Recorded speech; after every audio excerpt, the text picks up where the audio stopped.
ഇത്തവണ ആറ്റുകാൽ പൊങ്കാലയിട്ട് അതിൻ്റെ ഫോട്ടോയും വീഡിയോയും ഷെയർ ചെയ്ത നടിമാരുടെയെല്ലാം സോഷ്യൽ മീഡിയ ഹാൻഡിൽസിൽ ഒരു കൂട്ടർ അതിനേക്കാൾ വലിയ പൊങ്കാല നടത്തി.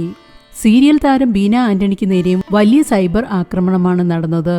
നടിയുടെ മതമായിരുന്നു സോഷ്യൽ മീഡിയയിൽ ഒരു വിഭാഗത്തിന്റെ പ്രശ്നം. നടി ആനിയുടെ വീട്ടിലെത്തിയാണ് ബീന ആന്റണി പൊങ്കാലയിട്ടത്. ഇതിന് പിന്നാലെ താങ്കൾ ക്രിസ്ത്യാനിയല്ലേ, നിനക്ക് നാണമില്ലേ എന്ന ചോദ്യങ്ങളാണ് ഉണ്ടായതെന്ന് ബീന പറയുന്നു.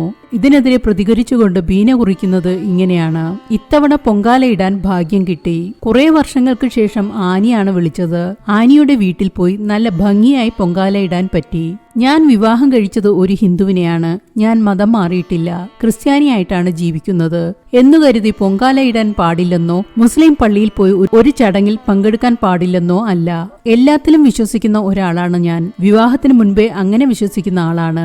അപ്പച്ചനായിട്ടാണ് അങ്ങനെ വളർത്തിയത്. ഒരുപാട് വർഷം വീട്ടിൽ നിന്ന് കെട്ടുനിറച്ച് ശബരിമലയിലേക്ക് പോയ ആളാണ് അപ്പച്ചൻ. ക്രിസ്ത്യാനിയല്ലേ, നിനക്ക് നാണമില്ലേ എന്നൊക്കെയാണ് പൊങ്കാല ഇട്ടതിന് ശേഷം വന്ന വിമർശനം. എന്തുകൊണ്ട് ബീന ആന്റണിക്ക് പറ്റില്ല? ക്രിസ്ത്യാനിയെ മോശപ്പെടുത്തുന്നതൊന്നുമല്ല.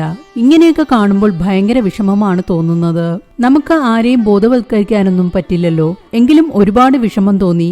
ആനിയും ഞാനും ക്രിസ്ത്യാനിയാണ്. ആനി പിന്നെ മതം മാറിയിട്ടുണ്ട്, ഞാൻ മാറിയിട്ടില്ല. അതിനൊരു ക്ലാരിറ്റി വരുത്താനുണ്ടായിരുന്നു. പിന്നെ ഞാൻ BJP-യിലേക്ക് എന്ന പോസ്റ്റും കണ്ടു. എന്റെ സ്വപ്നത്തിൽ പോലും അങ്ങനെയൊരു ചിന്ത ഉണ്ടായിട്ടില്ല, ബീന പറയുന്നു.